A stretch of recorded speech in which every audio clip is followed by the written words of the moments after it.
Hello and welcome. Joining me on Spotlight, Nanu, Jaanu and the man who got Nanu and Jaanu together. But apparently Jaanu is a bhoot. So how was it like playing a bhoot? It was, how is it? It was a fun experience. Is it your real self or is it your spirit of that? It's my spirit right now. This is my spirit floating around with these men. But no, it was fun. I mean, this is something that I don't know many actors.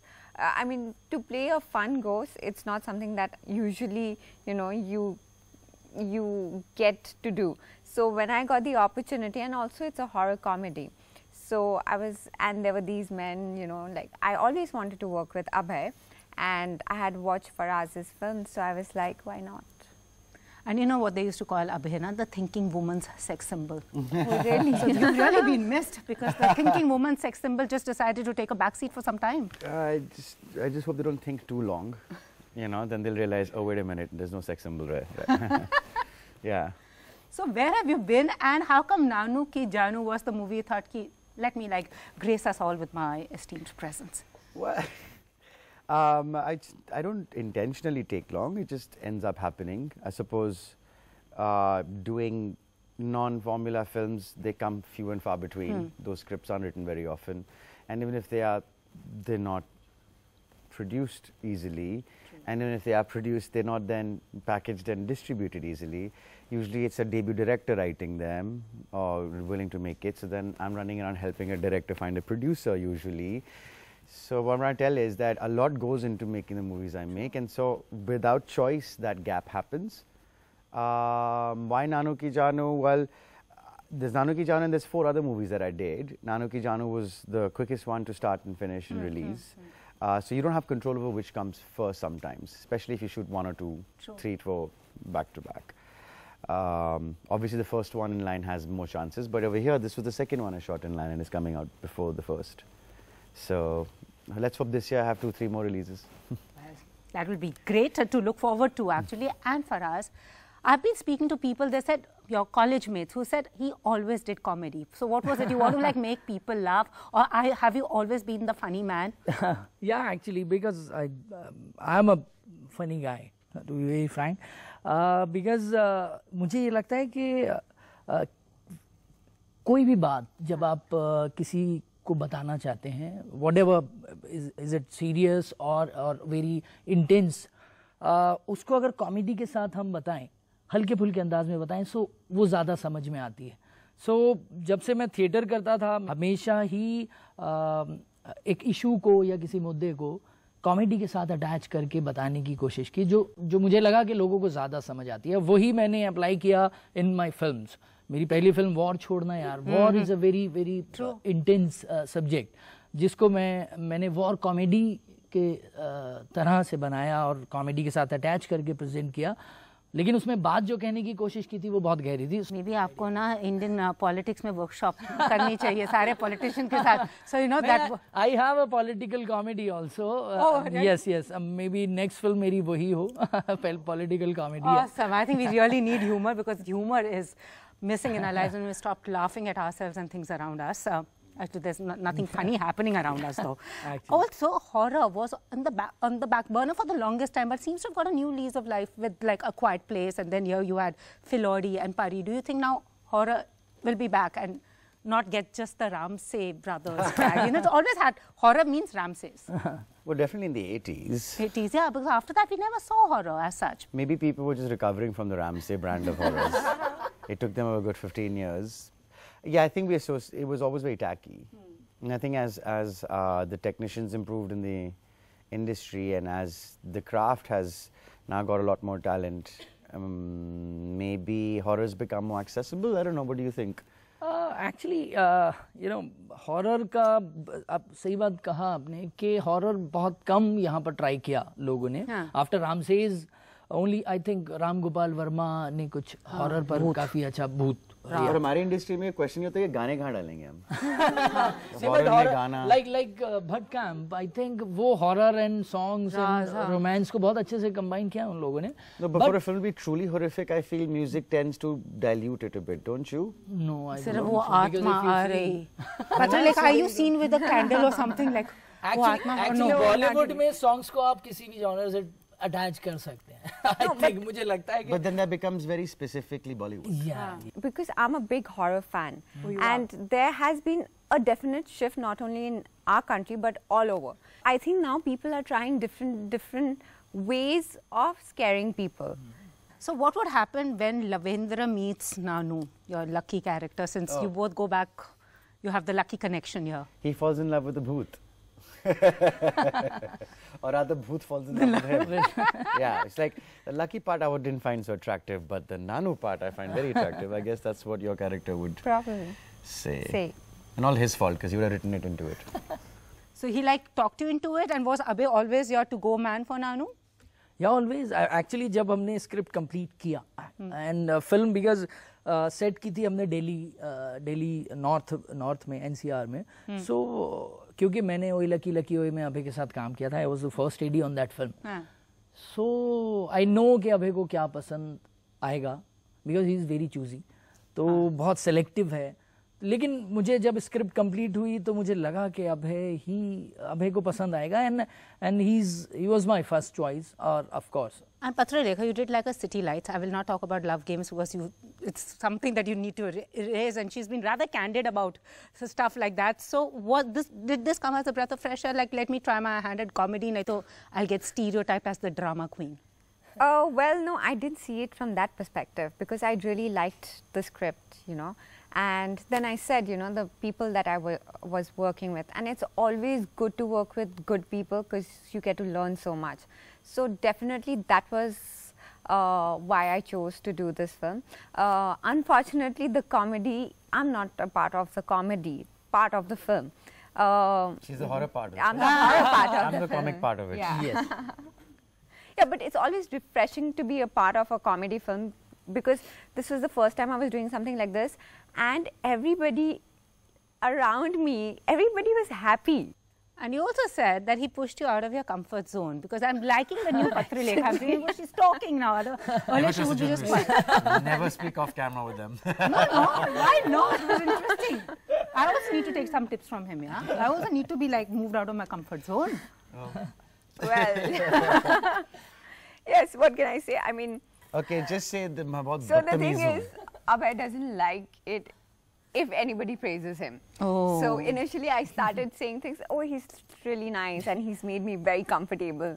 And then he calls me up and he tells me that, no, listen, you don't always have to say nice things about me. And initially he used to like, there was the media and he kept pulling my leg about how I was late. It's all made up. Yeah, all made up. Now that I'm spending so much time with him, I really get what he's doing and I'm just learning. She started manipulating me now. She knows now my tricks and my buttons and the I'm learning. I mean, learning? why not? No, she's mastered it now. She's the master of tricks. So like, you know, she knows that if she wants something out of me, not to directly address it, go the opposite direction. See, Pooja, that's why you should work with smart people, intelligent people. There's a lot you get to learn. Smart choice. And also talking about you, I mean, last time you were so vocal and you stood up as one champion. I'm bringing that topic. Oh. I mean, where you just said that all of them endorsing fairness creams don't do it. But do you really, I mean, and you got the brick bats for it. Do you think sometimes it helps to speak your truth, or should just one keep quiet? Because suddenly you are like pointed out and you become the... Well, if you're looking to really move up in life really fast, you want things smooth, then it's best to just be politically correct. That is why most people are, because it helps in moving forward, or making yourself vulnerable and people thinking you're opinionated or perhaps desperate for publicity, whatever people might think. With me, luckily for me, I mean, now it's been so long, I've been 12, 13 years in the industry, I've never chased publicity, so I never got that back, no. I didn't get for that, and people understood that this was not personal against anyone. This was more to do with the issue, and that the logic that, oh, well, people buy it and it's part of our culture, so, you know, what's the problem, does not fly, because corruption is also a systemic problem in our country. Does that mean you endorse corruption and tell people, go pay a bribe to so-and-so? You know, it just doesn't make any sense. You have to slowly take baby steps to, you know, wean it out, and maybe not endorsing it, at least by people who are looked up to as role models, it might help. But they understood that. Nobody in the industry was But do you think that the industry picks and chooses the, as they say, the muddas they want to stand for? Well, it's a individual by individual case. You know, sometimes an individual can pick up something they just genuinely feel strongly about. In our country, it's you have to be careful how you operate yourself and how you move forward. You know, I mean, you're a news channel, you should know this. Yeah. So that applies to all of us. Do you think it's worrying that we can't, you know? I don't think it's new. I think it's just that technology today has enabled for all of this that exists today to be talked about a lot more, and it's more in your face. Everybody's talking about it. And now you have social media posts. So I don't think it's new. I think it's just the awareness and the people reacting to it and the way they react to it, that is new. And so I can only look upon it as a positive thing. I think pointing fingers at any one person is futile, because whatever situation we are in today, we've built up to it over thousands of years. It hasn't happened overnight. It hasn't happened by just one political party. It's happened by society in general. You know, as a vague example, you know, where I say people don't realize this, like for example, they're calling the death penalty for rapists right now, and I'm like, it's not the fear of death that's stopping these people from raping. It's they don't fear the law. That's why they're raping. You know, and I'm against the death penalty, because no matter how careful you try and be, sometimes an innocent person can be jailed. Absolutely. And imagine putting an innocent man to death. True. So better than that is to just have a law that's effective, and you know, something will happen, some good will happen, just because they know to respect the law. So it's stuff like that. You know, this doesn't happen overnight. True. Yeah. And Patralekhaa, you've spoken up about what's happening to women in the country. Like somebody today said that everyone's putting up those placards about, I'm ashamed, you know. Maybe people in the industry also, girls should, you know, put up placards about the harassment that women go through in the film industry. What do you have to say to that? Well, I think it's just not only in the film industry, it's everywhere. And you know, like Hollywood's come up with Me Too, I don't know if women in Bollywood do come out, how effective it's going to be, you know, because there's victim shaming and suddenly you'll be called a troublemaker. No, and also I think Bollywood is still ruled by few, how do I put it, like men who are at power, and the big boys club, yeah, and that also kind in of Hollywood. But I think Hollywood just has a lot more people in power as compared to Bollywood. Yeah, there's a lot smaller group of people in power. So I feel somewhere women are scared to come out, you know. I don't know if they would want to. See, the thing is, Pooja, I have never, I mean, I can say it proudly that I have never gotten an offer to do something that I wouldn't want to do. Yeah. But I don't know why that has happened, you know.Maybe I'm surrounded with people that they don't give me an offer. Maybe you conduct yourself in a certain way that they wouldn't even try. I was coming to that. Or maybe I conduct myself in a certain way, but not taking away from anybody. You know, I'm not saying that some women do not conduct, I'm sure. So a friend of mine who's a journalist, he was trying to uncover these things, but Pooja, believe you me, nobody wanted to speak. Yeah. I know, because a lot of them speak off camera, but nobody wants to come on camera and speak. You're right. As you said, the thinking woman or man's actor, all of them. They say content has changed now, but do you think that writing still remains an issue in the industry? I've been saying this. I've been saying that for decades, writers were treated like the worst in our industry. That department was treated the most shabbily. One, because there was always a formula, you know, for decades that you followed, so there was less encouragement of thinking outside of the box. Two, they used to copy all the time. You know, we've lifted Hollywood films for decades, and everybody knows that. And three, they were paid nothing, if anything at all. Dialogues written last moment, I remember. You know, the scripts were, when I entered the industry in 2005, they were just barely saying, we have a bound script, sir, like it was a new thing. You know, so because of this background, we have not nurtured the writers. And so, yes, there is a lack of that. And even now, as the writers are coming up, and as now we are forced to think originally, because now you can't just copyright. Yeah. But I still feel that we continue to borrow styles from the West. We don't create our own style. And until we don't develop an inherent style of our own, like Bollywood is the one thing you can say that's our style, but that's a genre. True.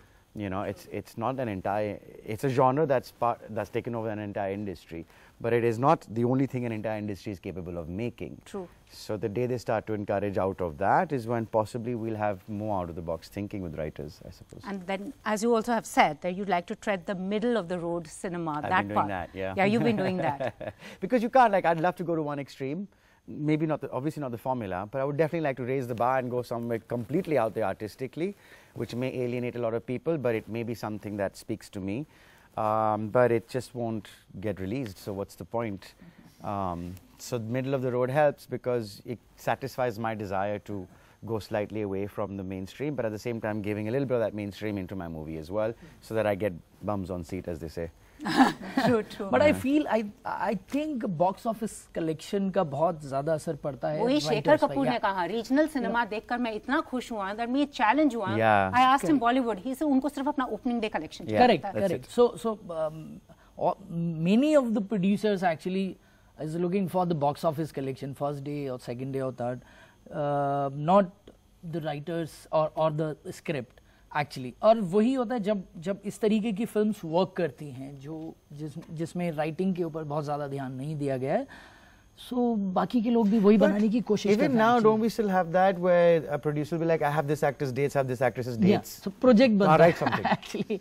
Actually. You know, that's how they get stuff developed, you know. And another aspect of the Bollywood genre is it'll always have the hero and the heroine. They literally are just that, hero and heroine, because every other character is just there to pad them up. True. And sometimes those characters do better than the hero and the heroine. But they're there to glorify them, you know, and that's another aspect. They rarely ever come through because they're just caricatures of the aunt, the uncle, the friend. But I hope कि ये change होगा definitely, और हो रहा है. I think नए filmmakers जो आए हैं अभी, और क्या आपको लगता है नहीं हो रहा है? मैं आ रही हूँ इनके पास उनसे सवाल पूछने. Audience is laughing. Change हो रहा है? What are you talking about? नहीं हो रहा है बिल्कुल. उसके examples भी हैं, काफी अच्छी scripts like हिंदी मीडियम आपने देखी होगी. सर मगर बहुत टाइम से मैंने वो नहीं सुना, ये फिल्म ना हटके है. I think वो डायलॉग बॉलीवुड का. Actually मैंने तो हर फिल्म के लिए ये सुनता हूँ कि ये फिल्म हमने जो बनाई है वो थोड़ा हटके बनाई है. हर फिल्म मेकर यही बोलता है. ये जरा हटके है. होती है या नहीं होती है वो थोड़ा सा अलग बात है. लेकिन अभी थोड़ा सा मुझे ये फील होता है because I am a writer also, और मैंने अपने साथ के फिल्म मेकर्स जो हैं उन्हें देखा है कि प्रोड्यूसर्स थोड़ा सा इंटरेस्ट लेने लगे हैं इन द स्क्रिप्ट्स, तो that is good I think, और आगे जाके काफ़ी अच्छा होगा. And before I come to the audience, Patralekhaa, one of your fans on Twitter has asked me to ask you, why do you do such few films, and he thinks you were fabulous in City Lights. Why do I do such few films? She's very choosy. Yeah. No. The thing is, I'm offered only that much, and I can only choose from what I am offered. So, yeah, in that case, I'm choosy because I'm offered only that much. So I have to choose the best out of it. And the others, I don't want to do it. And the other half, I'm not offered. So what kind of films you want to be offered? I want to be part of good scripts, good team, because you get to learn so much, and you know, when it's a good team, you give it your best, and your best comes out. So yeah, it has to be a good script, a good director. And you're not the kind to call up people saying, "Mujhe cast kar lo." A lot of them do well, that. No, I'm just a bit awkward like that because I just feel that I have done some amount of work, and it's out there. But you know, actually meeting people at least is, I mean, it's a done thing. It's even abroad. It's everywhere. You wanna, you know, let people know that you're here, you're interested. And everybody likes a little bit of stroking of the ego, you know. I also need at to a limit. I'll be calling you soon. At a limit, it's not so bad. I mean, I haven't done any of that. Yeah. But then I was privileged. I come from a filmy background, you know. I'm a man in this country, so there are certain advantages I have that you won't. And you admit that coming from a filmy background helps vis-a-vis somebody who came from Shillong to carve her own path, and you know. But look, whether it's the film industry, politics or business, nepotism is part of our culture. I don't know why they're just zooming in on the film industry. You know, we have an understanding that when the son grows up, he takes over the father's business. It's as simple as that. And whether or not they're competent, it doesn't matter. It's a family thing. So let's not treat the film industry, and I'm the biggest critic of the film industry, you know this. Yeah. I would still say that, why are we only zooming into us? How about looking at this as, we are people from this culture, we're not, you know, aliens who've landed and started this industry, we're part of you. So our habits are just a reflection of the larger society, you know. So that should be considered as well, because that will help resolve the issue, not just zooming into one industry, because then you just find a scapegoat. So I'm going to call everyone up. You should. It's okay. There are some good people out there. Yeah. That's the thing when you work with good people, smart people. And what advice does Raj give you? Because it's also taken him a long time to prove himself, and he is one of my favorite actors, and good on him, I mean, the kind of work he's doing. So we don't discuss about work that much because we barely get to spend time. And what about those people who feel that Patralekhaa and Raj are a package deal? Good for them. Good for them. It's great. But coming back to, so when we get time, we're watching films, you're talking films, but it's not work related as much. Okay, let's go to our audience. They have been waiting, saying, "Yehi sari baatein kar rahi hai." So, Kirti.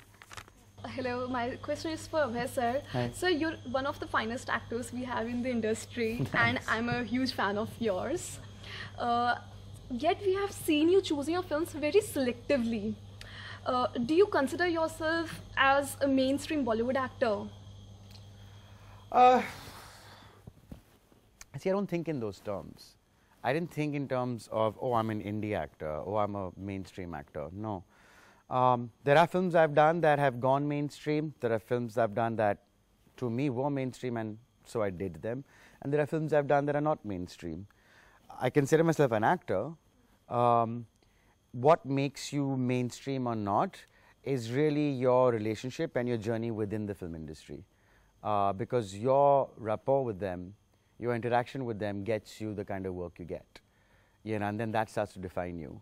But from your side, from my side, I don't, like, I would love to do all sorts. As much as I say I don't want to do song and dance, I want to go against Bollywood formula. One day if I want to be a part of a Bollywood film, I'd like to be. It's not something I do all the time. For me, that would be different. For me, Nanu Ki Jaanu is a very mainstream film. You know, for me, Sochanatha was a mainstream film. For me, Devdi, which is my own idea, was kind of in the mainstream space.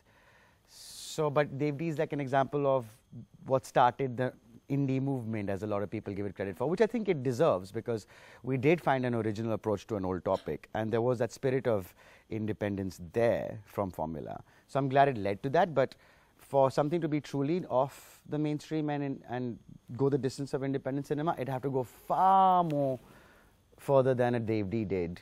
It would have to tackle far more deeper nuances of maybe just a regular topic, even if it's obsession and alcoholism and stuff like that. It would have to go into far deeper nuances, stuff that a producer might read and say, I don't want to put this because I'll lose money, you know. So, I don't know. I mean, I'm finding my way, and I'm getting defined really by the last film I've released. I mean, my last film was Happy Bhag Jayegi. So a lot of people are defining me from that. A lot of people who remember Devdi define me with that. A lot of people who love Zindagi define me by that, you know. Another question is that you come from a very starry background. So how easy or how difficult is it to create your own niche in the industry? Definitely to say that I am an individual coming from a film family is very difficult, because you're already so-and-so son or nephew and you have this last name. And there are, you know, people drawing out comparisons all the time. It's not just so much about comparisons, it's just that if you come from a film family who have established themselves in a certain way, then you're more likely to be invested by the film industry so that you carry on the tradition of the family image. That's what I mean by it's difficult to keep to your own individuality. They'll try and make you like your father or your uncle or brother or whatever, because that is a done thing. That's already been packaged and proven to give X amount of money. So if you look like them and you are from their family, then let's package you and put you in the same space, because most likely the public will accept it.